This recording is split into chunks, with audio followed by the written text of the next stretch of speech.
Shalom Aleihim. Bapak Yahweh memberkati saudara sekalian.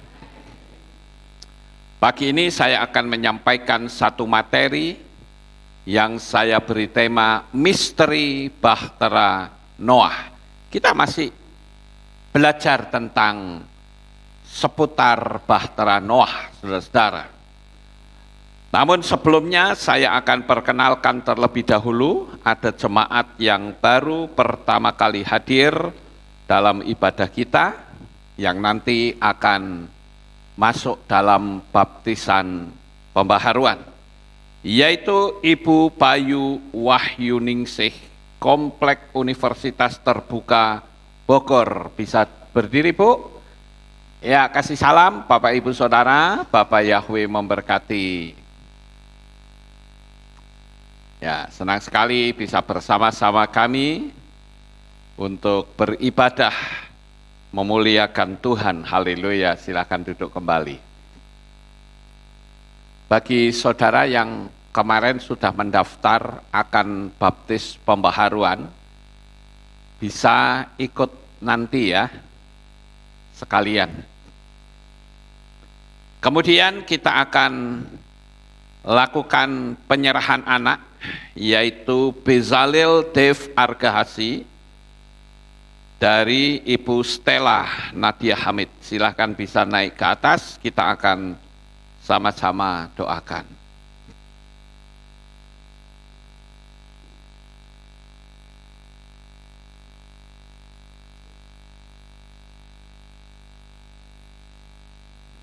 Mari kita berdoa terlebih dahulu. Kami tunduk di bawah kaki-Mu pada pagi ini ya Bapak Yahweh. Saya berdoa untuk anak ini, Bezalel Dev Argahasi, yang kami serahkan ke dalam tangan kasih-Mu. Karena terhitung mulai saat ini, anak ini menjadi milik Bapak Yahweh sampai selama-lamanya. Tidak ada kekuatan lain yang berhak untuk merebut anak ini, kecuali kekuatan tangan kasih-Mu. Terima kasih ya Tuhan, dalam nama Bapa Yahweh, dalam nama Adonai Yeshua Hamasyah, dan di dalam Roh Kudus, aku mematahkan segala kuasa kutuk keturunan atas anak ini, dan mulai hari ini engkau menjadi milik Bapa Yahweh. Ketika masuk dalam usia sekolah, maka engkau akan memiliki kepandaian jauh di atas rata-rata, karena engkau sekarang menjadi milik Bapa Yahweh. Oleh karena itu Tuhan, engkau lindungi anak ini dari segala bencana dan kuasa kegelapan. Terima kasih Bapa, kami serahkan Stella di dalam tangan-Mu. Biarlah anak ini dididik sesuai dengan iman yang penuh kepada Bapa Yahweh. Terima kasih Tuhan, kami menyerahkan anak ini di dalam tangan Bapa Yahweh. Dan hari ini dia akan selalu berada dalam perlindungan dan kasih Bapa sampai selama-lamanya. Biarlah Bapa Yahweh menjadikan anak ini memiliki kekuasaan untuk melayani pekerjaan-Mu ketika Engkau belum datang. Oleh karena itu kami serahkan semuanya dalam tangan-Mu, di dalam nama Adonai Yeshua Hamasyah kami berdoa. Amin. Haleluya. Baik, Bapak Ibu, kita akan kembali belajar firman Tuhan tentang misteri bahtera. Selama ini mungkin ada yang bertanya, sebetulnya kalau bahtera ini diukur dengan ukuran meter yang bisa kita sama-sama miliki, itu panjangnya seberapa kira-kira? Kemudian pertanyaan yang kedua adalah, bagaimana binatang-binatang itu bisa masuk? Karena saya lihat belum banyak yang membahas tentang hal ini. Ada baiknya kalau kita perlu mempelajari sehingga kita bisa memiliki gambaran seberapa besar bahtera yang dibikin oleh Noah, dan juga bagaimana binatang-binatang itu bisa datang. Nah, Bapak Ibu, saya akan mencoba untuk membandingkan Bahtera ini dengan lapangan sepak bola. Kira-kira kalau dengan lapangan sepak bola ini besar mana? Mungkin saudara pernah lihat ya, lapangan sepak bola kan gede ya. Kira-kira kalau lapangan sepak bola itu ukurannya berapa? Ada yang tahu nggak? Nah, ini saya kasih ukurannya, saudara. Nah, itu kira-kira seperti itu ya. Ukuran Bahtera itu panjangnya 300 hasta, lebarnya 50 hasta, tingginya 30 hasta. 1 hasta diasumsikan 43,75 cm. Artinya hampir setengah meter ya. Atau saya menyebutnya 1 hasta itu setengah meter lah kira-kira seperti itu. Maka kalau dihitung dengan tepat, karena panjang dari Bahtera itu 300 hasta, maka tinggal dibagi 2 saja atau diukur dengan ukuran yang tepat, yaitu kali 43,75 cm. Jadi panjangnya itu 131,25 meter. Cukup panjang ya Bapak Ibu. Sedangkan lapangan sepak bola itu panjangnya 91,4 meter, lebarnya 54,8 meter. Jadi panjang lapangan sepak bola atau Bahtera Nuh? Halo? Bahtera Nuh ya. Nah, kita akan mempelajari juga tentang bagaimana mungkin binatang kok bisa masuk. Berapa ukuran Bahtera? Bagaimana binatang itu bisa masuk? Nah, kalau kita lihat di dalam kitab Bereshit atau kitab Kejadian pasal 6 ayat 14, di sana dikatakan, buatlah bagimu sebuah bahtera dari kayu gofir. Engkau harus membuat kamar-kamar pada bahtera itu, dan engkau harus memakalnya dengan tir dari dalam dan dari luar. Kemudian tentu ada sebuah pertanyaan lagi. Dapatkah binatang besar seperti dinosaurus masuk dan binatang-binatang lain yang punah? Lalu bagaimana? Apakah mereka memang masuk ke dalam bahtera atau tidak? Nah, ini belum ada yang membahas Bapak Ibu. Tetapi saya akan coba untuk memberikan bahasan ini berdasarkan dengan seorang ahli teolog yang membahas tentang hal ini, yaitu John Willcomb dan Henry Morris. Di dalam bukunya Genesis Flood memaparkan hasil analisa yang sangat cermat mengenai data berhubungan dengan ukuran dan daya muat bahtera itu.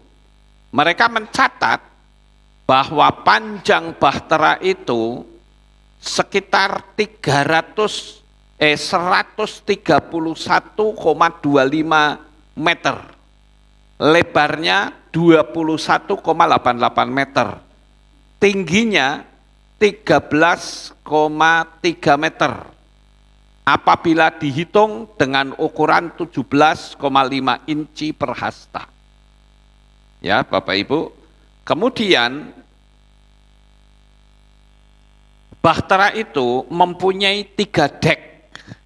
Itu berdasarkan Bereshit atau Kejadian pasal 6 ayat 16 maka luas total daerah dek itu kira-kira 95.700 kaki persegi, atau kalau dihitung meter menjadi 28.710 meter persegi, dan volume totalnya 1.396.000 kaki kubik, atau di dalam meter 418.800 meter kubik. Dan tonasi kotor Bahtera itu kira-kira 13.960 ton, itu beratnya saudara, yang sebanding dengan beberapa kapal raksasa dewasa ini. Nah, sekarang saya akan bacakan apa yang saya dapatkan dari seorang teolog ini, saudara. Nah, berdasarkan dari penerangan Bapak Henry M. Morris dan John Willcombe, saya bacakan kira-kira seperti ini. Dari begitu banyak jenis binatang yang ada, hanya sedikit sekali yang disebutkan dalam kitab suci. Kitab Kejadian hanya mencatat bahwa Elohim menciptakan segala makhluk hidup di laut, di darat, dan di udara, serta menamakan semuanya dengan istilah yang paling umum, seperti ternak, binatang melata, binatang liar di darat, dan binatang bersayap. Hanya binatang-binatang yang penting dalam hubungannya dengan sejarah umat manusia, itulah yang disebut di dalam kitab suci secara tegas. Seperti misalnya ternak, lembu, kambing, domba, ditambah daftar khusus tentang binatang-binatang haram dan tidak haram di dalam Imamat Lewi dan sebagainya. Banyak binatang tidak disebut namanya dalam kitab suci. Di antaranya adalah dinosaurus. Tidak disebut ini sama sekali karena tidak penting, kecuali bahwa binatang-binatang itu tidak berpengaruh penting bagi sejarah manusia sehingga perlu dicatat. Jadi kalau kita asumsikan ternyata dinosaurus itu tidak masuk dalam Bahtera, saudara-saudara. Hal ini diketahui dari catatan-catatan fosil tentang lapisan tanah yang luas dengan fosil-fosil binatang ini yang diduga tetap terpelihara karena bencana alam seperti air bah misalnya, sehingga mereka musnah. Jikalau endapan yang menutupi tidak mengeras dengan cepat menjadi batu, maka badan mereka akan segera membusuk. Namun peninggalan yang kita dapatkan merupakan badan yang masih utuh. Bencana alam seperti air bah akan menjelaskan adanya peninggalan seperti itu. Bukti tambahan bagi adanya dinosaurus dan pada waktu yang bersamaan dengan manusia diperoleh dari piktograf atau tulisan yang berbentuk gambar yang tertinggal di Afrika dan Amerika Utara, dan dari bukti fosil bekas jejak kaki manusia dan dinosaurus dalam formasi bebatuan yang sama. Mengapa dan bagaimana binatang-binatang itu menjadi punah? Kita hanya dapat menerka.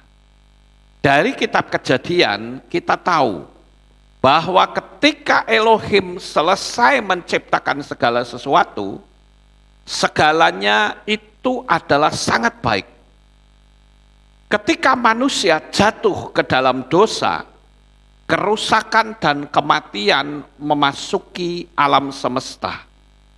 Akhirnya kebejatan begitu meluas sehingga Elohim memusnahkan segalanya kecuali keluarga Noah.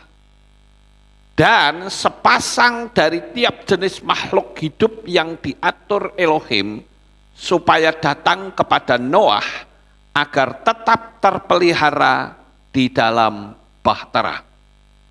Bisa saja Tuhan membiarkan beberapa macam binatang yang tidak dibuat datang kepada Noah. Misalnya dinosaurus. Tetapi kitab suci mengatakan dari segala jenis harus datang satu pasang kepadamu supaya terpelihara hidupnya. Di dalam Bereshit 6 ayat 19, kalau kita melihat, ya saya tidak perlu bacakan di dalam teks Ibraninya, karena ternyata masih sama. Kita dapat menduga bahwa bisa saja dinosaurus tidak dihadirkan ke dalam bahtera. Karena pada waktu itu Elohim berniat agar mereka musnah. Ini menurut pandangan John Whitcomb dan Henry Morris. Jadi Tuhan itu berpikir binatang ini nggak perlu masuk. Memang kalau kita melihat dinosaurus kalau hidup di zaman sekarang, waduh, saudara bisa bayangkan apa jadinya itu. Ya, binatang itu ganasnya luar biasa. Gajah saja disantap loh saudara. Ya, apalagi manusia. Jadi dalam penafsirannya mengatakan bahwa dinosaurus tidak dimasukkan ke dalam bahtera atau termasuk binatang yang memang akan dimusnahkan oleh Tuhan. Nah, kita dapat menduga bisa saja dinosaurus tidak datang ke bahtera karena pada waktu itu Elohim berniat agar mereka musnah. Atau mungkin juga karena keadaan iklim sesudah air bah itu mengakibatkan binatang-binatang itu tidak dapat berkembang biak dalam jumlah yang cukup banyak sehingga akhirnya punah. Memang kita tidak memiliki data yang cukup untuk membuat terkaan lebih jauh. Nah sekarang kita akan melihat tentang kapasitas dari bahtera Noah itu sendiri. Kapasitas angkutnya akan sama dengan 522 gerbong kereta api ukuran standar, yang masing-masing dapat memuat 240 ekor domba. Jadi paling sedikit bahtera itu dapat memuat 125.000 ekor domba. Tambahan pula di dalam Bereshit 6 ayat 14 memberitahukan kita bahwa di samping itu ada 3 dek. Masih ada ruang-ruang yang dirancang untuk tempat binatang-binatang itu. Whitcomb dan Henry Morris juga menetapkan bahwa waktu itu ada kurang dari 17.600 jenis binatang menyusui, burung, reptil, dan amfibi yang dikenal yang memerlukan perlindungan dalam bahtera itu. Hal ini mereka terapkan dengan jalan meneliti perkiraan yang terbaik berdasarkan ilmu taksonomi modern. Apa itu taksonomi?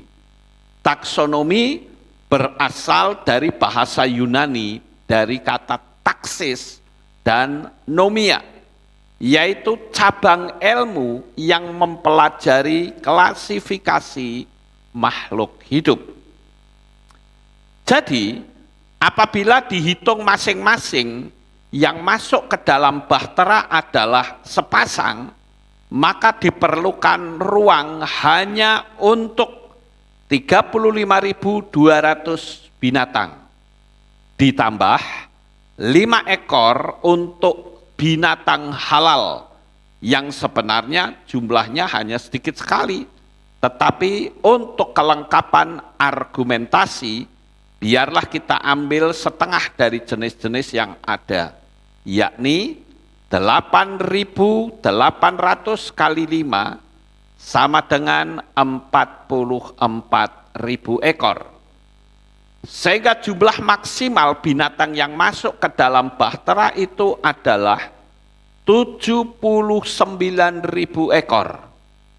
Karena ada kemungkinan jumlahnya jenis yang ada hanya sedikit, maka bukan tidak mungkin untuk membayangkan bahwa bahtera itu dapat memuat semua binatang itu bersama dengan ruang untuk perbekalan makanan. Hal ini disimpulkan dari fakta pembiakan binatang yang disebabkan aneka jenis di dalam dunia binatang dewasa ini. Juga kenyataannya bahwa kebanyakan binatang darat adalah lebih kecil dari domba, dan dapat diperkirakan bahwa binatang-binatang muda yang lebih kecil yang dibawa masuk ke dalam bahtera. Kita tidak boleh mengabaikan pemikiran bahwa binatang-binatang dalam bahtera itu memiliki kelompok-kelompok gen yang akan memperbolehkan perkembangan banyak macam binatang seperti yang ada sekarang. Binatang-binatang dalam bahtera itu mungkin menjadi semacam bank plasma keturunan. Setelah melalui perkembangbiakan bertahun-tahun, menurunkan varietas binatang-binatang yang kita lihat sekarang, seperti yang dikatakan oleh Henry M. Morris di dalam bukunya The Genesis Flood.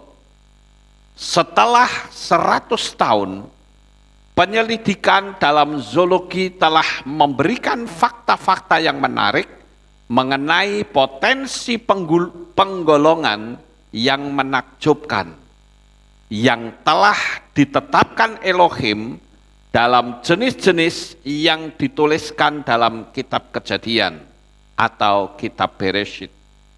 Jenis-jenis ini tidak pernah berkembang atau bergabung satu sama lain melalui penyilangan garis-garis perbatasan yang ditentukan Elohim. Tetapi semuanya telah menghasilkan banyak sekali varietas serta subvarietas, seperti halnya ras dan rumpun manusia. Sehingga para ahli taksonomi yang terpandai sekalipun menjadi kewalahan menghadapi tugas menghitung serta menggolongkannya. Frank Lewis Mars menggambarkan konsepsinya tentang bagaimana seberapa dari Baramis yang dalam bahasa Ibrani yang khas kemungkinan telah menghasilkan bermacam-macam jenis sebelum dan sesudah air bah. Baramins berasal dari kata bara yang artinya diciptakan dan min artinya jenis. Ia menjelaskan bahwa lebih dari 500 varietas kacang polong telah berkembang dari satu jenis saja sejak 1700, dan ada lebih dari 200 varietas anjing yang berbeda yang sangat berlainan, seperti misalnya anjing Dachshund dan Collie yang telah berkembang dari sejumlah kecil anjing liar. Nah, ini diperbandingkan dengan perbandingan perkembangbiakan secara umum. Di dalam mendiskusikan masalah ini, lebih lanjut Dr. Mars menulis, di bidang zoologi ada suatu contoh yang baik sekali mengenai keturunan yang berbeda. Contoh ini terdapat pada merpati piaraan. karena ragam bentuk dan tabiat yang ditemukan di antara keturunan merpati itu akan menggolongkan kepercayaan kita tentang asal-usul mereka bersama.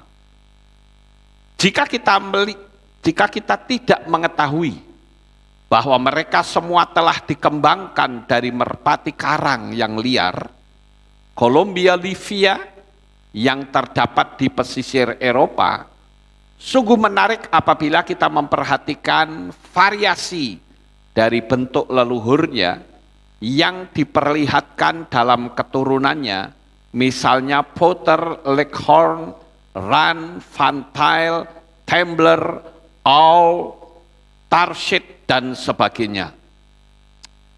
Nama-nama jenis yang berbeda dan kemungkinan juga nama-nama generis yang berbeda bisa saja diberikan kepada beberapa jenis burung. Nah, ini penerangannya masih panjang, saudara. Saya singkat saja. Ini perbandingan tentang perkembangbiakan dan perubahan ras dari binatang. Nah, mula-mula di dalam Bereshit 6 ayat 19 sampai 20, Noah diperintahkan untuk membawa sepasang dari setiap jenis ke dalam bahtera. Tetapi di dalam Bereshit 7 ayat 2 dan 3 adalah 7 dari beberapa jenis binatang dan burung, dan kemudian di pasal 7 ayat 8 dan 9 Kitab Suci mencatat yang datang kepada Noah dan masuk ke dalam bahtera adalah sepasang-sepasang. Bagaimanapun juga Bereshit atau Kejadian 7 ayat 8 dan 9 tidak berbicara tentang jumlah binatang yang masuk. Perhatikan baik-baik. Tidak berbicara tentang jumlah binatang yang masuk, melainkan tentang cara masuknya. Nah, ini cocok sekali dengan apa yang ditulis di dalam kitab Yashar, saudara-saudara. Jadi cara masuknya itu bagaimana? Itu sama seperti yang tertulis dalam kitab Yashar. Nanti kita akan lihat. 7 dari tiap binatang yang tidak haram, 3 pasang, dan yang seekornya lagi untuk digunakan sebagai korban. Berbaris memasuki bahtera itu sepasang demi sepasang. Dan binatang yang lainnya juga masuk berpasangan. Pertanyaan selebihnya melalui pertentangan yang mungkin terjadi adalah antara kitab Bereshit atau Kejadian pasal 6 ayat 19 sampai 20 dan kitab Bereshit pasal 7 ayat 2 sampai 3. Dengan mudah dapat diselesaikan apabila dua bagian itu dimengerti menurut kebiasaan literatur orang zaman dulu. Suatu pertanyaan umum diutarakan terlebih dahulu, kemudian disusul dengan pertanyaan berikutnya yang lebih memerinci seluk-beluknya. Demikianlah yang terjadi di sini. Bereshit 6 ayat 19 sampai 20 itu merupakan pernyataan yang umum. Dan Bereshit 7 ayat 2 sampai 3 menambahkan bahwa binatang-binatang tidak haram harus diambil 7, bukannya hanya sepasang seperti binatang-binatang lainnya. Seekor jantan dan seekor betina, sepasang dari tiap jenis masuk ke dalam bahtera dengan tambahan 5 ekor dari setiap jenis binatang yang tidak haram. Nah, Bapak Ibu yang terkasih, sekarang kita akan melihat bagaimana sih cara binatang itu bisa masuk ke dalam bahtera. Kalau kita perhatikan bahwa rupa-rupanya bahtera itu didatangi oleh ribuan binatang, saudara. Saudara bisa memiliki gambaran. Ini peristiwa sebelum air bah itu diturunkan. Jadi pada waktu itu kesabaran Tuhan itu sudah habis. Dia berpikir sudah, manusia sudah tidak lagi bisa diharapkan. Percuma. Ya. Diberitahu 120 tahun lamanya enggak dianggap. Bahkan Noah menjadi bahan tertawaan, ejekan, cemoohan, caci maki dan sebagainya. Bapak Yahweh berpikir selesai sudah. Artinya kesempatan waktu untuk menyelamatkan manusia sudah berakhir. Sekarang manusia tidak mau, ya sudah. Kita serahkan saja kepada binatang. Ini sebetulnya kalau kita mengacu pada gambaran dalam kitab suci, akan menjadi sebuah gambaran. Manusia-manusia itu adalah orang-orang pilihan, manusia yang disayang oleh Bapa Yahweh. Sekarang ada satu pertanyaan yang ingin saya ajukan kepada saudara. Bangsa apakah di dunia ini yang mendapatkan kasih sayang dari Bapa Yahweh? Bangsa Israel, tepat sekali saudara. Namun sayangnya, bangsa Israel yang mendapatkan kasih karunia dari Bapa Yahweh ternyata menolak. Bahkan Yesua sampai datang ke dalam dunia ini yang adalah Bapa Yahweh sendiri, ternyata malah dibunuh. Sehingga akibat justru karena matinya Yesua, keselamatan itu terbagi kepada bangsa-bangsa atau yang disebut dengan Goyim. Nah, Goyim ini menurut pandangan orang Israel pada masa itu, masa Yesua, itu adalah diibaratkan binatang. Jadi bangsa Israel menolak, ya sudah, kasihkan saja kepada bangsa-bangsa Goyim. Lalu di situ datanglah para penginjil-penginjil yang memberitakan keselamatan kepada bangsa-bangsa. Dan rupa-rupanya peristiwa yang sama persis seperti yang terjadi pada zaman Noah itu terjadi kembali. Semua bangsa itu datang, tetapi ada juga bangsa yang menolak, saudara.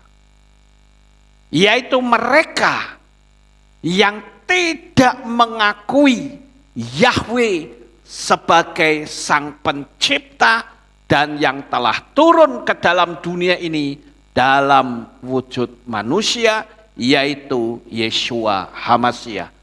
Bahkan gereja Tuhan pun menolak dan menganggap sama saja Yesus and Yeshua is the same. Sama katanya. Saya katakan no. Tidak. Yesus lahirnya tanggal 25 Desember. Yeshua lahir tanggal 15 bulan Tisri. Tidak sama.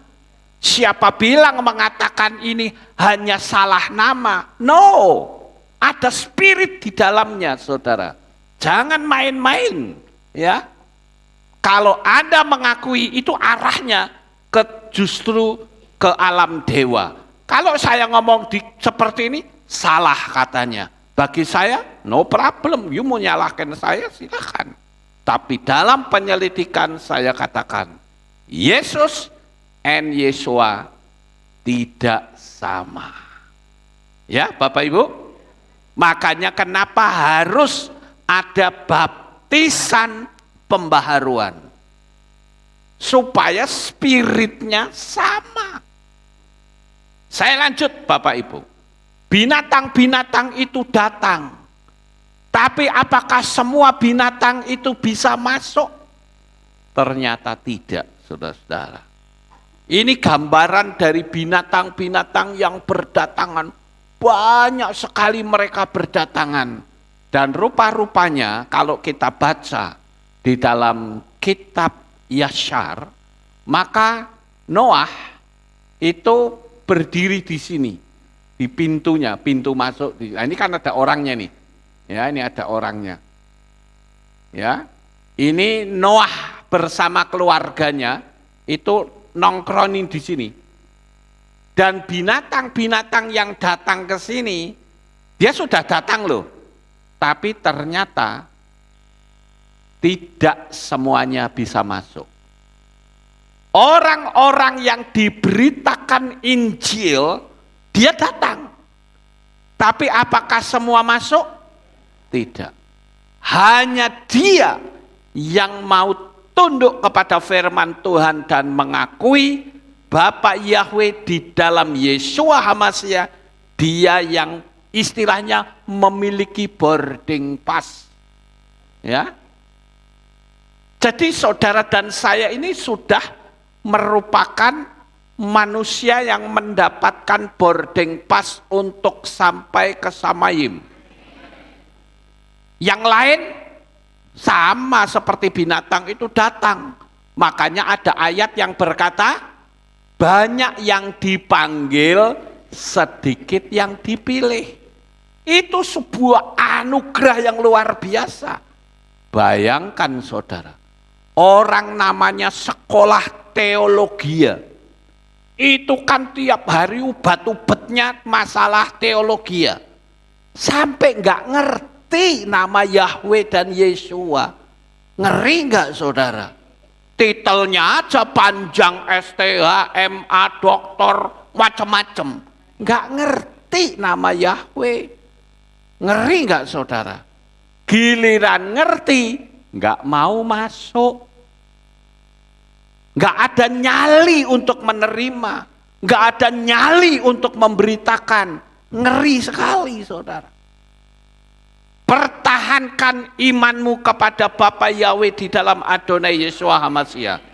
Jangan pernah goyah, karena hanya nama itu yang menyelamatkan saudara. Haleluya.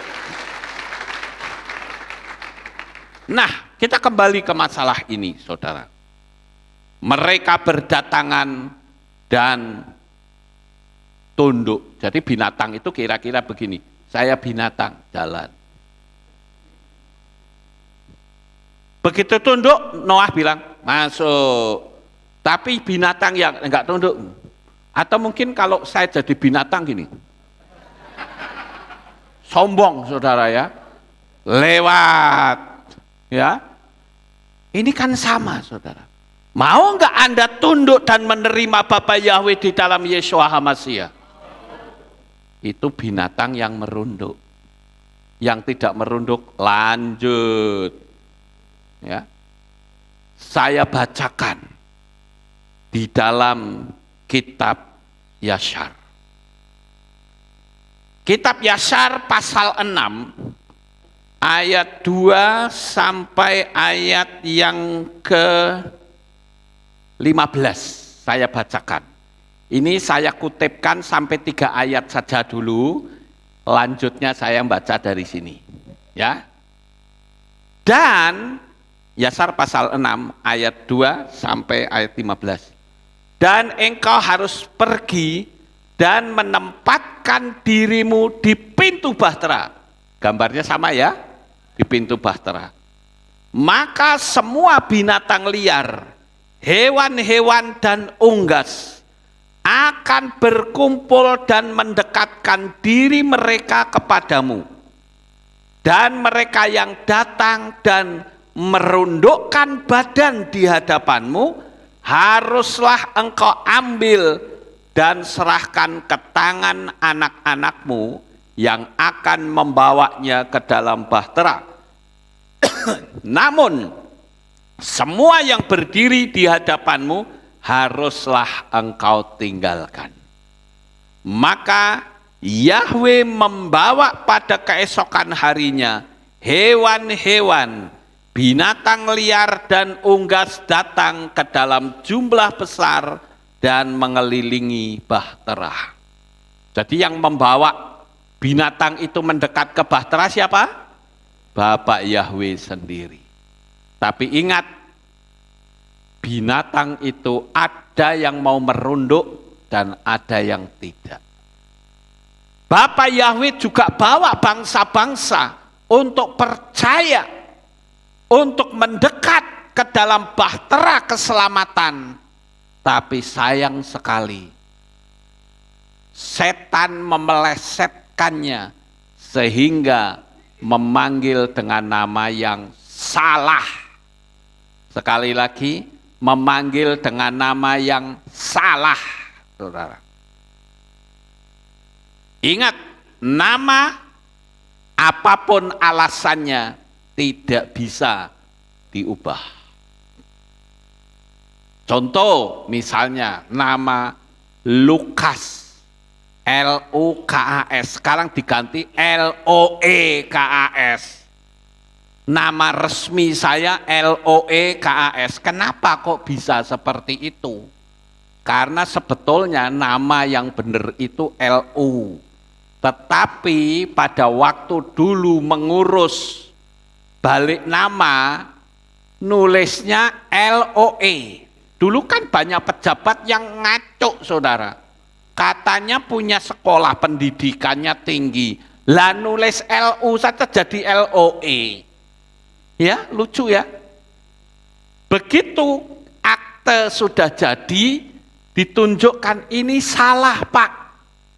Ya kalau salah Anda harus ngulang lagi, pakai sidang segala. Lucu, saudara. Lawang yang bikin salah itu kamu, kok kami yang dipersulit. Harusnya kan Anda yang mengubah. Jangan kami yang dipersulit, harus sidang dan sebagainya.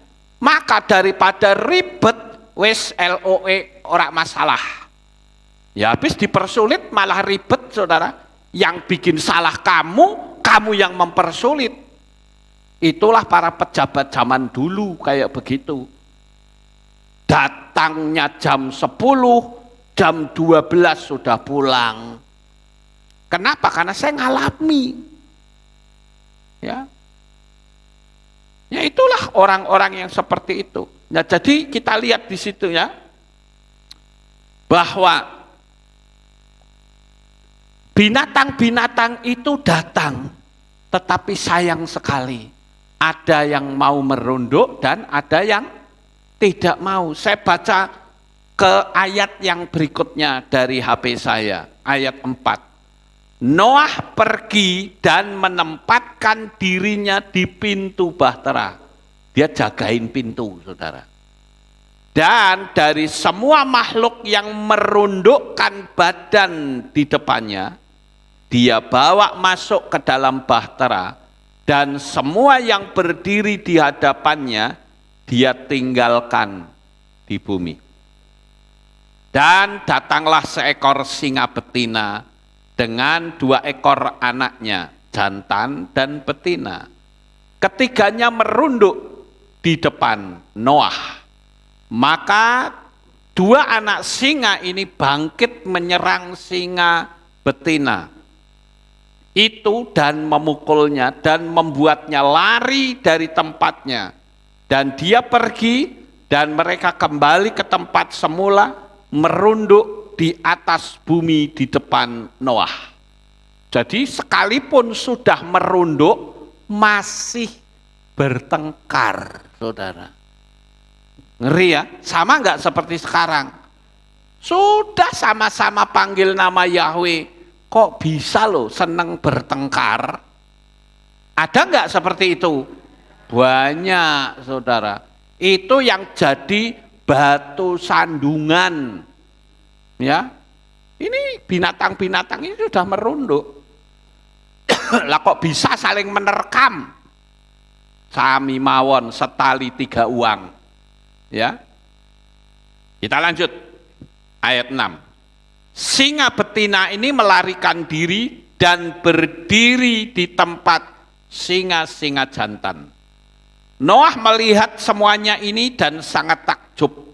Maka dia bangkit mengambil 2 singa muda itu dan membawa mereka masuk ke dalam bahtera. Jadi jangan dikira orang yang sudah memanggil nama Bapa Yahweh juga bisa selamat.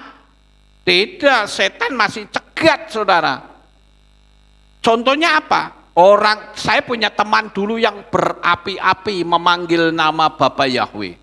Tapi sekarang manggilnya Hashem, Adonai. Ya enggak apa-apa, Adonai Yahweh enggak masalah. Tapi sekarang nama Yahweh-nya enggak disebut. Nanti giliran nyebutnya YHWH. Kita tahu bahwa YHWH ini piye toh ini? Kalau begitu saya bisa dong ketika saya ketemu dengan Bapak Ibu Saudara SLWM. Begitu? Ya tidak. Tahu SLWM itu apa? Shalom, pinter-pinter ya. Ada orang yang ngomong sama saya begini, Pak, kalau panggil Yahweh itu ribet. Lah ribet apa nih? Mosok kalah sama mbah-mbah di Kehilat Alef tahu? Mereka sudah tua, umurnya di atas 70 tahun, lancar aja panggil Yahweh, lancar aja panggil Yeshua, bahkan nyanyinya Ibrani lagi, saudara. Mosok sing sekolah nggak bisa, yang bener aja. Makanya saya bilang mbah-mbah di Alef tahun ini pinter-pinter.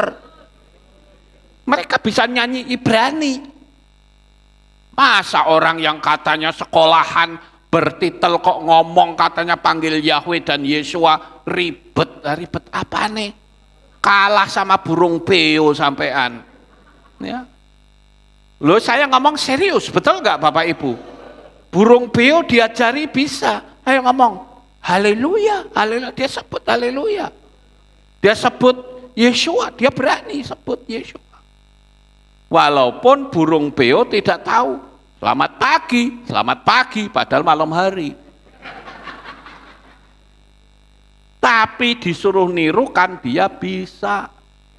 Loh sekarang apa susahnya? Anda sekolah teologi ya kok ngomong Bapak Yahweh dan Yeshua ribet.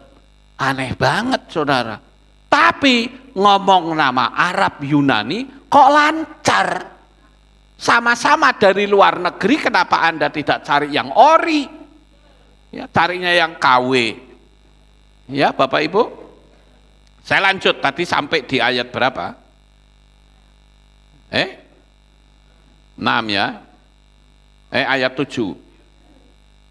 Noah melihat semuanya ini dan sangat takjub. Maka dia bangkit mengambil 2 singa muda itu dan membawa mereka masuk ke dalam bahtera.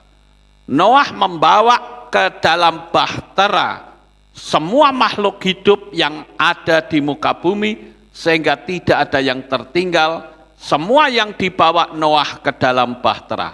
Ini binatang-binatang yang mau merunduk. Begitu dia merunduk, Noah yang membimbing. Ayo masuk. Masuk gitu saudara. Sepasang dan sepasang datang kepada Noah di dalam bahtera. Namun dari hewan yang halal dan burung yang halal dia membawa 7 pasang. Seperti yang Elohim telah perintahkan kepadanya. Dan semua hewan dan binatang liar dan burung-burung masih ada di sana. Dan mereka mengelilingi bahtera dari segala penjuru. Hujan tidak turun hingga 7 hari berikutnya. Jadi Bapak Yahweh itu ngasih space selama 7 hari untuk membuat apa? Binatang itu masuk. Gitu. Sama seperti kalau kita mau naik pesawat. Misalnya pesawat itu berangkat jam 5. Maka setengah 5 sudah dipanggil, harus boarding, naik untuk persiapan ngatur kursi, naruh bagasi, ya, naruh di kabin, gitu ya Bapak Ibu. Itu. Jadi masih ada kesempatan. Ayat 11. Maka pada hari itu Yahwe membuat seluruh bumi bergoncang dan matahari tidak bersinar. Dasar-dasar bumi mengamuk dan seluruh bumi bergoncang dahsyat dan kilat saling menyambar dan guruh bergemuruh dan seluruh mata air di bumi pecah. Seperti demikian ini tidak pernah dikenal penduduk bumi sebelumnya. Elohim melakukan perbuatan perkasa ini untuk menggentarkan anak-anak manusia supaya tidak ada lagi kejahatan di atas bumi. Nah, saya waktu itu membayangkan, kan tidak pernah hujan ceritanya, saudara.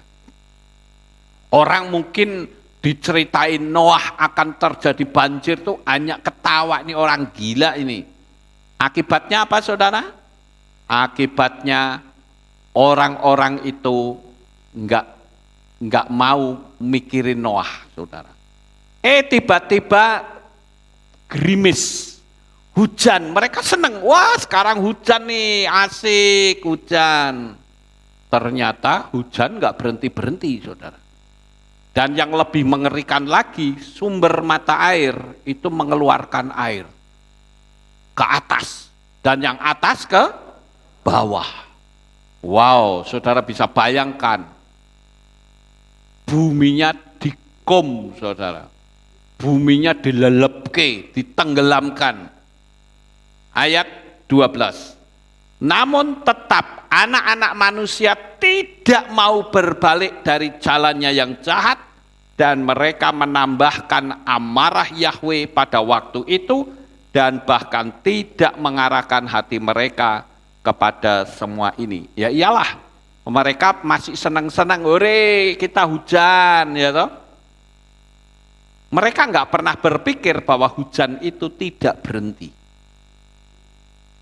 Kita lanjut ayat 13. Pada akhir dari ke-7 pada tahun ke-600 dalam hidup Noah, air bah ada di atas bumi.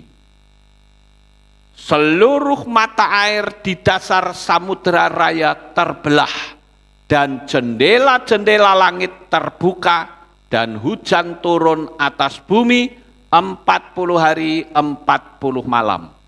Perhatikan kata jendela-jendela langit.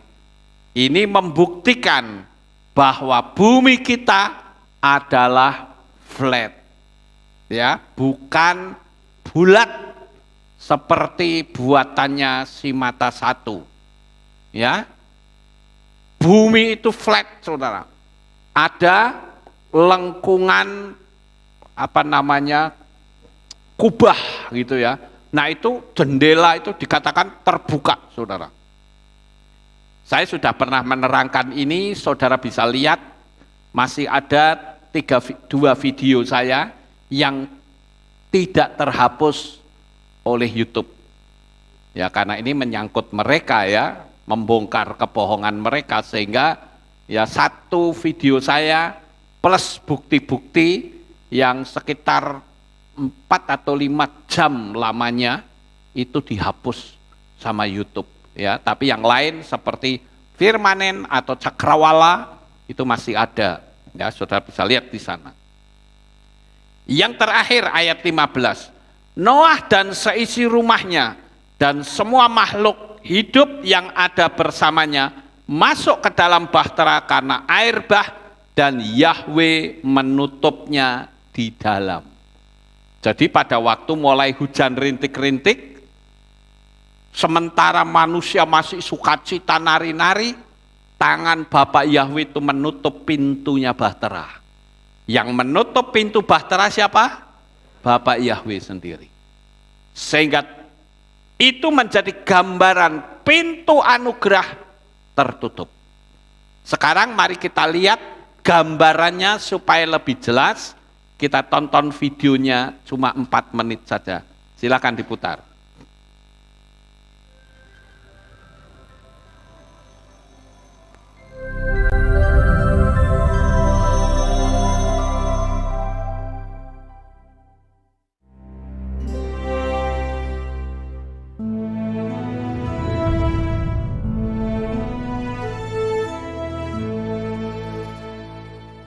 Suatu hari, Tuhan Yahweh mendatangi Nuh.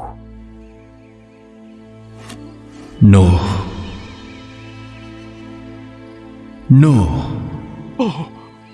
Oh Tuhan, Aku akan mengakhiri hidup semua makhluk, karena bumi penuh dengan kekerasan oleh mereka. Dan lihatlah, aku akan menghancurkan mereka bersama-sama dengan bumi. Buatlah sebuah bahtera dari kayu gofir. Engkau harus membuatnya berpetak-petak, dan engkau harus melapisinya dari dalam dan dari luar dengan pakat.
Setelah banjir, semua makhluk hidup yang bernafas di bumi mati.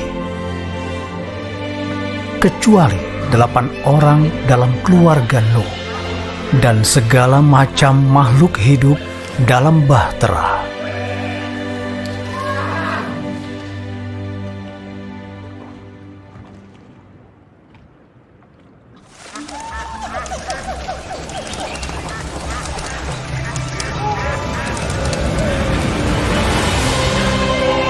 Akhirnya hujan berhenti. Lihatlah. Kami mulai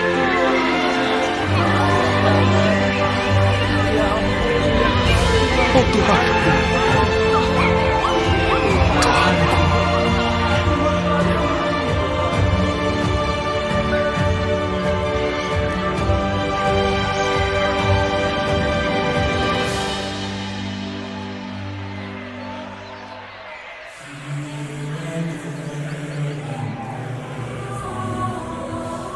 Mereka terus berkembang biak di bumi sampai hari ini. Tuhan membuat perjanjian dengan mereka bahwa Dia tidak akan pernah menghancurkan bumi dengan banjir lagi. Dan pelangi yang terlihat hari ini adalah bukti perjanjian Tuhan dengan manusia. Di sini dulu. Nah, itulah sedikit gambarannya Bapak Ibu. Kita bisa melihat sekalipun hanya 4 menit, tetapi kita punya gambaran betapa mengerikannya murka Bapa Yahweh. Jadi, dari apa yang saya sampaikan ini, saya mendapatkan beberapa kesimpulan. Kita lihat tadi di video tersebut bagaimana orang-orang yang tadinya mereka bersukacita, tetapi lama-kelamaan mereka menjadi ketakutan, ternyata air menjadi sangat ganas. Mereka berlari-larian dan ternyata mereka menggedor-gedor pintunya Bahtera Noah, saudara. Mereka sadar nggak kalau apa yang dikatakan Noah itu benar? Sadar, tapi terlambat, saudara. Nah ini, kita harus hati-hati, saudara. Nanti mereka-mereka yang mengolok-olok kita nyesel luar biasa. Tapi semuanya terlambat. Rapture sudah terjadi. Dan kita semua menyongsong Tuhan di awan-awan yang permai. Betapa bahagianya kita. Jadi biarkan mereka tertawa dulu. Karena kita yang akan tertawa di bagian akhir, saudara. Pertahankan iman kita. Mereka berlarian ketakutan. Mereka gedor-gedor, "No, buka pintu Noah, tolong buka pintu. Aku mau percaya." Kalau saudara baca di dalam kitab Yashar, saudara temukan mereka ngomong begitu, "Buka pintu, aku percaya sekarang." Telat, saudara. Pintu anugerah sudah ditutup. Semua binatang sudah masuk yang berkenan. Mereka cemas, ketakutan. Mereka mau minta tolong siapa? Mereka mau gondelan Bahtera, makannya pakai apa? Mati mereka, saudara. Mereka kelelahan. Karena air bah itu luar biasa mengerikan, naik terus. Sampai gunung pun tertutup air bah. Sangat mengerikan, saudara. Dan akhirnya mereka tenggelam semuanya. Nah, sekarang kita akan lihat kesimpulan dari apa yang saya ceritakan. Yang pertama, waktu semakin dekat. Suka tidak suka, mau tidak mau, Yeshua pasti akan datang kembali. Selagi ada kesempatan, segera meteraikan dirimu atas namanya yang Maha Kudus. Sekarang ini muncul pengajaran yang orang tidak perlu baptisan kembali. Padahal kitab suci kita menulis, Paulus membaptis ulang. Ketika Paulus cerita tentang Roh Kudus, mereka nggak ngerti siapa itu Roh Kudus. Langsung Paulus curiga, "Loh, kamu sudah dibaptis belum?" "Sudahlah, sudah kok, Roh Kudus baru dengar. Bukankah baptisan itu atas nama Bapa Yahweh di dalam Adonai Yeshua HaMashiach dan Ruach HaKodes? Kok kamu baru dengar? Berarti baptisanmu salah, harus diulang." Kalau Paulus bisa membaptis ulang, kita pun bisa membaptis ulang. Karena salah nama. Salah nama, salah pribadi juga. Jadi kita harus luruskan, saudara. Pengen selamat, saya tidak kompromi. Saya pakai polanya kitab suci. Yesua dibaptis loh. Masa sekarang ada pengajaran anti baptisan? Ya saya maklum juga sih. Kenapa? Karena panggilnya Bapak Yeshua, dalam baptisnya bagaimana? Dalam nama Bapak YHWH, dalam nama Bapak Yeshua begitu. Ya susah, saudara. Wong perintahnya dalam nama Bapak Yahweh, di dalam Adonai Yeshua HaMashiach. Dan pengajaran ini mengarah kepada apa? Penginjilan kepada orang mati. Saya sempat mikir, lah kalau orang mati atau roh orang matinya bertobat, terus bagaimana membaptisnya? Ya enggak perlu dibaptis. Ya pantas, saudara. Ini kan keluar dari jalurnya kitab suci. Tapi pengikutnya ada enggak? Ada. Dan banyak. Ini berbahaya sekali. Saya tidak mau ambil resiko. Saya di sini membimbing jemaat sesuai dengan apa yang tertulis di dalamnya. Pernah ada orang yang bilang, mana ada baptisan pembaharuan? Dulu sudah dibaptis kok sekarang dibaptis lagi. Lah Paulus saja membaptis ulang kok. Ya Bapak Ibu. Jadi saya katakan, saya bacakan beberapa ayat nih ya. Di dalam kitab Efesus 5 ayat 16. Seraya menebus waktu karena hari-hari ini adalah jahat. Kolose 4 ayat 5. Hiduplah dengan penuh hikmat terhadap mereka yang di luar seraya memanfaatkan waktu. 1 Kefa atau 1 Petrus 4 ayat yang kedua. Ia tidak lagi menurut hasrat manusia, sebaliknya menghidupi waktu yang tersisa ini secara jasmani dalam kehendak Elohim. Hati-hati Bapak Ibu. Kita ini bukan mau beragama. Amin. Kita juga bukan berorganisasi. Walaupun di Indonesia semua agama harus masuk organisasi, tapi kita bukan mau berorganisasi. Kita mau cari keselamatan.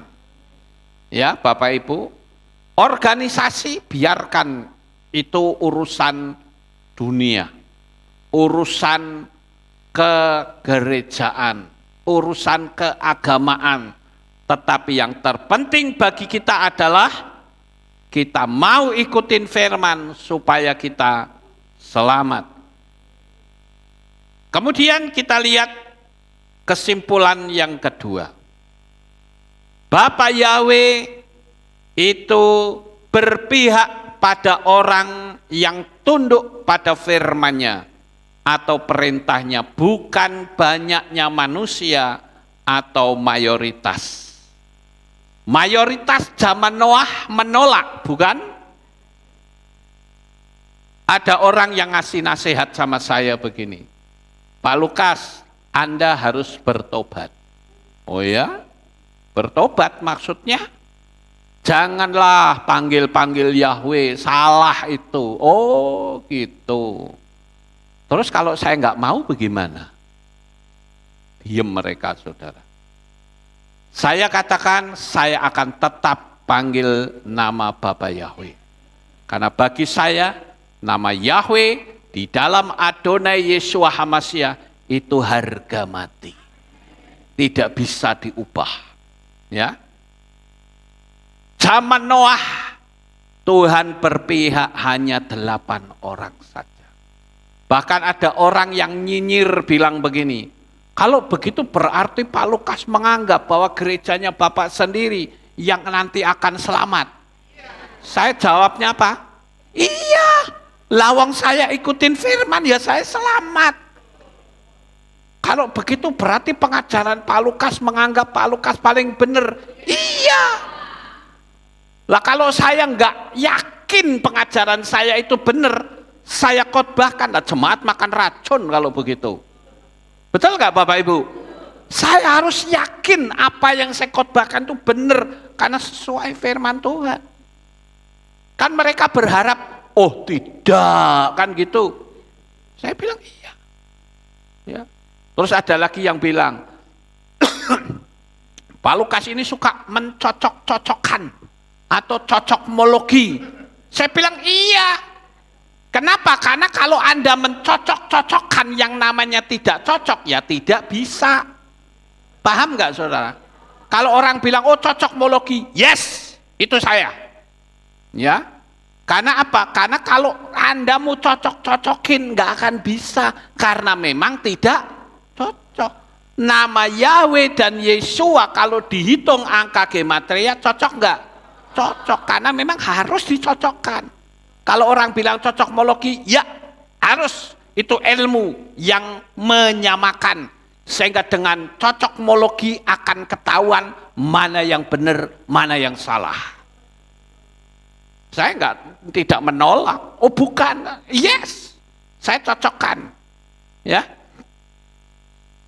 Jadi kalau saya lihat yang kedua ini, Tuhan itu berkali-kali berpihak kepada orang yang mau tunduk pada firman-Nya sekalipun sedikit jumlahnya. Contoh, 12 pengintai yang disuruh masuk ke Kanaan. Hanya 2 orang yang masuk. Kaleb bin Yefune dan Yosua bin Nun. Hanya 2 yang masuk. Sementara yang lain mati semua, saudara, sesuai dengan apa yang diucapkannya. Terus peristiwa 3 orang pemuda yang gagah berani menunjukkan imannya. Hananya, Misael, Azaria. 3 pemuda hebat ini, mereka buktikan bahwa Bapa Yahweh itu adalah penyelamat. Dibakar, ya ayo dibakar. Ya Bapak Ibu, dan dia tidak pernah takut dengan ancaman. Makanya saya katakan kalau ada Bapak Pendeta yang titelnya panjang, ya, saya bukan melecehkan titel yang panjang. Anda titelnya panjang bagus kalau kenal nama Bapak Yahweh, ya. Tapi titel panjang nggak kenal nama Yahweh, kesian deh. Sekolah lama-lama nggak ngerti. Kalau ada Pak Pendeta ada di tempatnya Raja Nebukadnezar, itu 3 pemuda itu pasti dibully, saudara. Pak Pendeta ini akan ngomong dia itu orang bodoh, nggak pakai hikmat akal budi. Lah wong suruh sujud, mbok yo sujud, wong paling 1 menit saja kok susah amat. Bukankah Bapak Yahweh itu Maha Pengasih? Betul nggak Maha Pengasih? Maha Pengasih, maha loh saudara. Udah sujud saja. Nanti begitu mereka bubar, mohon ampun kepada Bapak. Bapak kan Maha Pengasih, betul nggak? Masuk akal nggak? Masuk akal. Jadi bodoh itu 3 orang. Bisa saja seperti itu. Tapi 3 pemuda hebat itu tidak akan mau. Dia tunjukkan, buktikan iman percayanya. Ya. Kemudian yang ketiga, lihat betapa hancurnya hati Tuhan melihat ulah manusia-manusia munafik seperti orang Farisi. Di luar nampak lembut, tapi di dalamnya seperti kuburan yang dilabur putih. Dari fisik oke, tapi dari mental, wow, sangat mengerikan sekali, saudara. Itu kalau saya gambarkan hatinya, itu enggak halus, saudara. Tapi hatinya itu seperti biji kedondong. Tahu biji kedondong? Pating cerodok ke sana kemari, saudara. Ya. Di poin yang ketiga saya bacakan kitab Shemot atau Keluaran 20 ayat 5. Jangan bersujud pada mereka dan jangan melayani mereka, karena akulah Yahweh Elohemu yang cemburu, yang memperhitungkan kesalahan bapak kepada anak-anak, kepada generasi ketiga, dan kepada yang keempat, kepada mereka yang membenci aku. Wow. Makanya kenapa tadi saya katakan baptisan pembaharuan itu harus dilakukan dan diadakan pemutusan. Sama seperti kalau saudara kawin kan punya akte. Ya toh, akte perkawinan ada kan? Lah kalau saudara berani kawin lagi, istrinya berhak tuntut enggak? Bisa, saudara. Tapi kalau sudah akte itu dirobek atau dibatalkan, enggak bisa menuntut, saudara. Amin? Karena sudah dibatalkan. Sama seperti kita.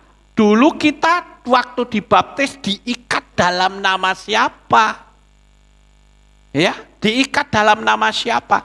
Itu harus dibatalkan. Karena kalau tidak, spiritnya akan tuntut kita di kursi pengadilan Tuhan. Waktu mau masuk ke Syamaim, spiritnya bilang, ingat loh Tuhan, itu dulu diikat dalam namaku waktu baptisan. Jadi dia tetap milikku. Ndredeg enggak saudara?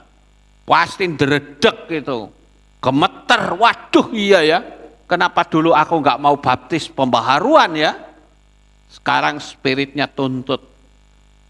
Itu sebabnya kenapa saya harus sampaikan ini, karena ini menyangkut dunia alam supranatural dan menyangkut keselamatan. Ya, itu penting saudara. Sekarang kita lihat yang keempat. Jangan anggap enteng kesabaran Tuhan. Kalau kita lihat kasus kemarahan Mose, itu ngeri loh saudara. Waktu bangsa Israel menyembah patung lembu emas. Begitu Mose turun membawa 2 loh batu. Wah, saya bayangkan batunya itu batu oniks, saudara. Batu yang berwarna biru, ya, ditatah. Yang natah itu tangan Bapak Yahweh sendiri. Dia turun dengan gagahnya. Begitu sampai ke bawah, dia tanya, Yos, itu suara apa itu rame sekali di bawah sana? Dia tanya sama Yosua, ya, kan tanya sama Yosua, kan Yosua ikut naik, saudara, walaupun tidak sampai ke atas, dia cuma jaga di bawah.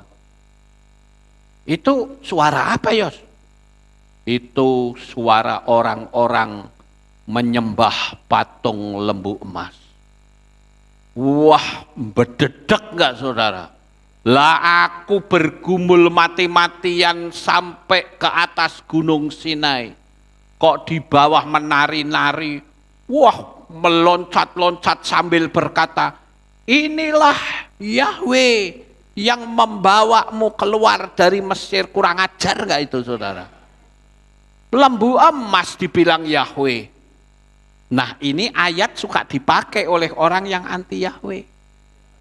Dia bilang tuh, orang Israel saja bilang lembu emas itu Yahweh. Aduh, saya pikir ini orang kok nggak bisa nangkep ya, gaya berpikirnya itu bagaimana sih? Lawong saya yang nggak sekolah saja saya ngerti kok. Orang yang sekolah mengatakan tuh kan, mereka bilang itu Yahweh. Kan parah saudara. Sama seperti orang yang melihat saya berdoa memberkati dengan tangan yang seperti ini. Tuh kan, Illuminati itu. Kasihan banget saudara. Ya. Itu kan berkat Kohanim. Ya, itu huruf Shin yang artinya melindungi. Kasihan deh. Ya. Makanya belajarlah pakai pola Ibrani sehingga saudara bisa mendapatkan kekayaan yang ada di dalamnya. Ya. Nah, sekarang untuk yang keempat ini saya bacakan kitab Shemot 34 ayat 4 sampai 6. Namun saya ceritakan dulu tadi. Begitu Mose turun, dia tanya sama Yosua, dia menari-nari, dia tetap turun. Begitu turun, orang yang begitu banyak yang sedang nari-nari, loncat-loncat, langsung cep, tidak ada satupun manusia yang bicara. Lalu Mose dengan 2 loh batu yang ada di tangan itu berkata, ini apa-apaan ini? Ya. Kenapa ini kalian menyembah patung lembu emas? Siapa yang nyuruh ini? Harun ketakutan saudara. Lalu Harun ngomong, ini waktu saya lebur emasnya, lo tiba-tiba muncul lembu ini, kan jawabannya nggak masuk akal saudara. Tertulis lo itu. Ketika Harun ditanya, apa betul kamu yang bikin ini? Enggak, itu emas dilebur, ternyata keluarnya lembu ini, masuk akal enggak itu? Saking jengkelnya akhirnya apa? 2 loh batu itu dilemparkan ke patung lembu. Buak, ya pecah. Langsung begitu pecah itunya, Mose marah, bakar itu lembu emas itu. siram pakai air, minum airnya. Saking jengkelnya saudara. Lalu Moshe berkata begini, siapa yang berpihak kepada Bapa Yahweh, silahkan di sebelah kanan saya. Tapi siapa yang tetap, silahkan Anda berada di tempat. Dan akhirnya ada 3.000 orang yang mati saudara. Karena dia tetap tidak mau berpihak kepada Bapa Yahweh. Dia tetap menyembah sesembahan asing yang tidak pernah diperintahkan oleh Bapa Yahweh. Bapa Yahweh marah dan berkata, lebih baik kamu mati. Itu pun masih disortir lagi saudara. Kalau saudara lihat itu banyak sekali itu, sampai Datan, Abiram itu juga ikut mati ya. Terus disortir terus. Tuhan ingin mencari orang yang hatinya murni terhadap dia. Makanya kalau kita memuji dan menyembah Tuhan harus sungguh-sungguh Bapak Ibu. Jangan campur-campur. Ya. Sekarang masih banyak orang yang campur-campur. Bayangin aja, ketika saya mematahkan spirit yang lama itu, setan ngamuk saudara. Sekarang malah ada pernyataan, nggak usah diputuskan, ya Anda nggak usah, tapi kalau saya putuskan. Ya, sama seperti orang kawin kalau cerai itu sama saja merobek suratnya, saudara. Saya bacakan. Dan dia pun memahat 2 loh batu itu seperti yang terdahulu. Nah, akhirnya Mose bikin lagi dah. Kali ini batunya pakai batu cadas. Ya. Dan Mose bangun awal pada pagi itu, lalu naik ke atas gunung Sinai seperti yang telah Yahweh perintahkan. Dan dia pun membawa 2 loh batu itu di tangannya. Dan turunlah Yahweh di dalam awan dan menghadirkan dirinya bersama dia di sana, lalu berseru dalam nama Yahweh. Dan lewatlah Yahweh di depannya dan berseru, Yahweh, Yahweh Elohim yang berbelas kasihan dan murah hati, panjang sabar dan berlimpah kasih serta setianya. Saudara yang terkasih, kesabaran Tuhan itu tetap ada batasnya. Batas kesabaran Tuhan adalah pada saat rapture nanti. Hati-hati saudara. Sekarang yang kelima, beritakan keselamatan dalam nama Bapa Yahweh. Ini serius, jangan campur-campur, jangan melukai hati Tuhan. Kalau seorang pendeta mengakui, aku pernah ketemu Bapa Yahweh, tetapi masih campur-campur, saya tidak percaya kalau dia ketemu Bapa Yahweh. Kalau memang dia ketemu, dia punya nyali sangat besar, saudara. Apalagi dia melihat kemuliaan Bapa Yahweh sendiri. Amin. Ya. Jangan campur-campur, saudara. Saya memberitahu di jajaran Sinode KPI. Kalau saudara yang mau bergabung ke KPI harus murni nama Yahweh dan Yeshua. Enggak bisa campur-campur, saudara. Amin. Kita tegas untuk masalah nama. Ya. Karena nama itu menunjuk kepada suatu pribadi. Jangan melukai hati Bapa. Kemudian yang keenam, yang sudah menerima tanda bilangan binatang itu, minta ampun dan akui kesalahannya. Jangan malah menantang dan sombong. Lakukan pembalasan pada setan dengan menerima Bapa Yahweh, meteraikan rohmu atas namanya. Saudara maksud apa yang saya katakan ini? Sangat mengerti, pinter-pinter memang jemaat Aleph Tau. Haleluya. Ya.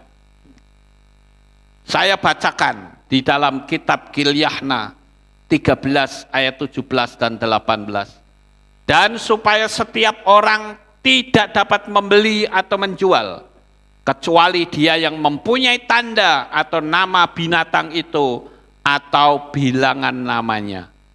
Inilah hikmat itu.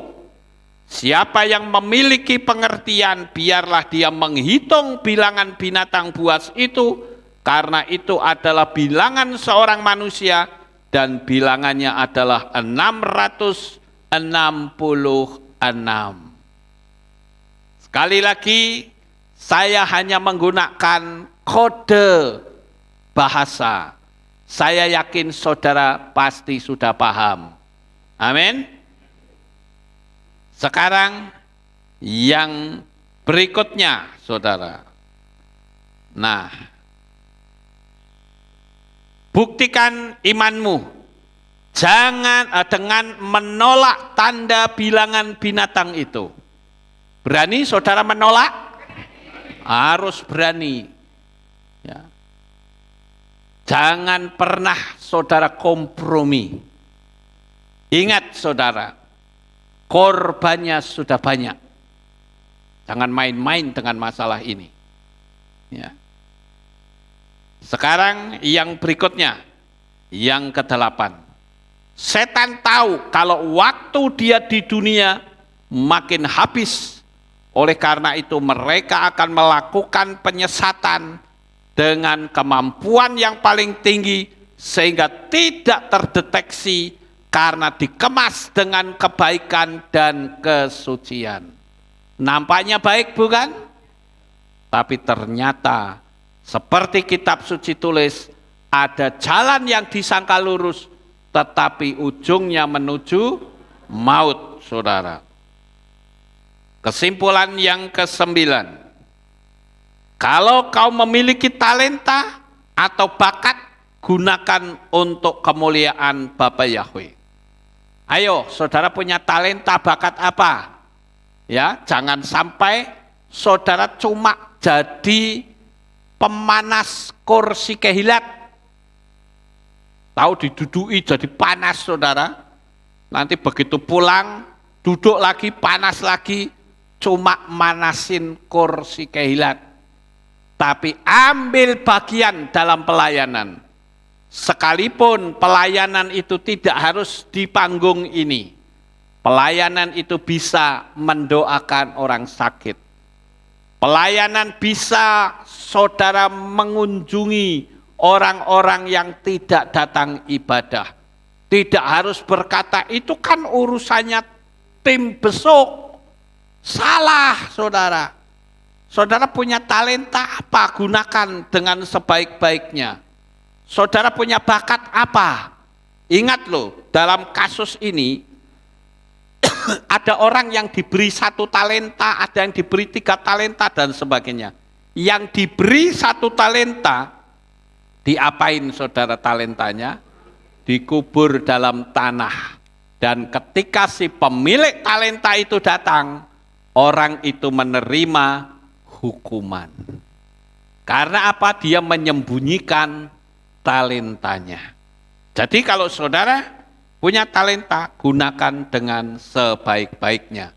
Dan yang terakhir, kita harus menjadi manusia yang berbeda. Sekalipun menjadi bahan olokan, kita berani melawan arus, yang penting melakukan kehendak Bapa Yahweh. Kalau kita melakukan kehendak Bapa Yahweh, dijamin aman. Sukses besar untuk saudara.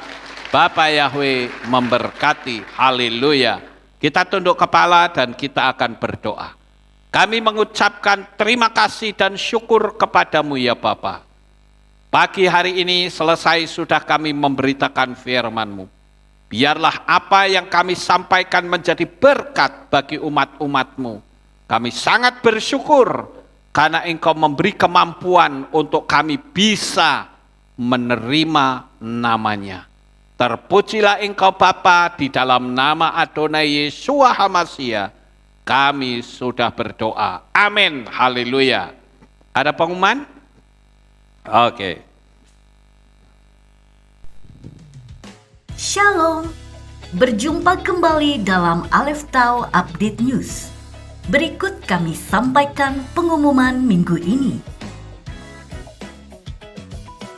Info Men's Club.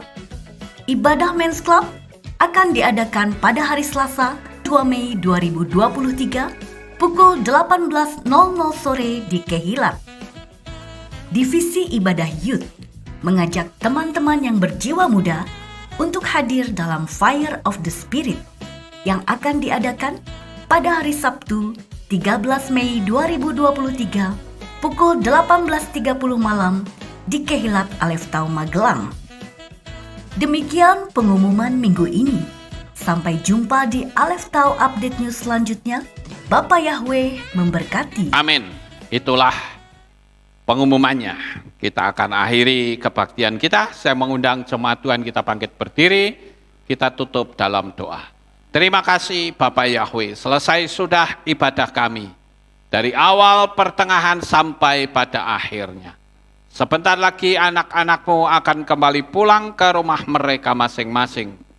Jaga, lindungi, peliharakan mereka sampai di rumah dengan selamat.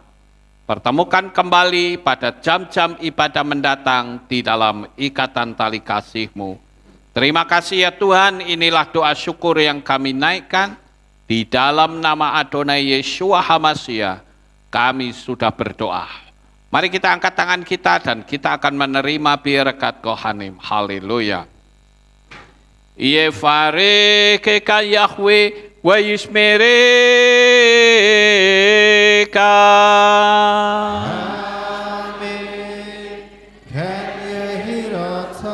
Yair Yahweh panau eleka wihuneka.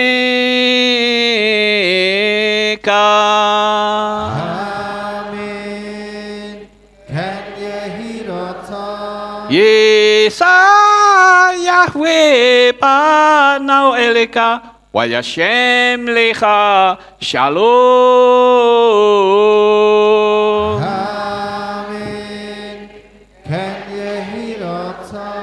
Baruk atabair ufaruk atabasareh. Engkau akan diberkati di kota dan kau akan diberkati di ladang. Amin. Baruk peripit nekau friat matka ufri fahem teka shikar ala peka wa esterot soneka. Diberkatilah buah kandunganmu, diberkati hasil bumimu, diberkati hasil ternakmu, anak-anak lembumu dan anak-anak dombamu. Amin. Baruk tan akau misyar teka, diberkatilah bakulmu dan tempat adonanmu. Amin. Baruk ata baboy kau faruk ata betseteka, dan kau akan diberkati pada waktu engkau masuk dan engkau akan diberkati pada waktu engkau keluar. Amin. Baruk ata Yahweh Elohenu melek haolam beshem Yeshua HaMashiach beruah hakodes kile olam faed. Kami sudah berdoa dan mengucap syukur. Haleluya.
Selamat pulang Bapak Ibu, Bapak Yahweh memberkati. Amin. Yahweh sanggup.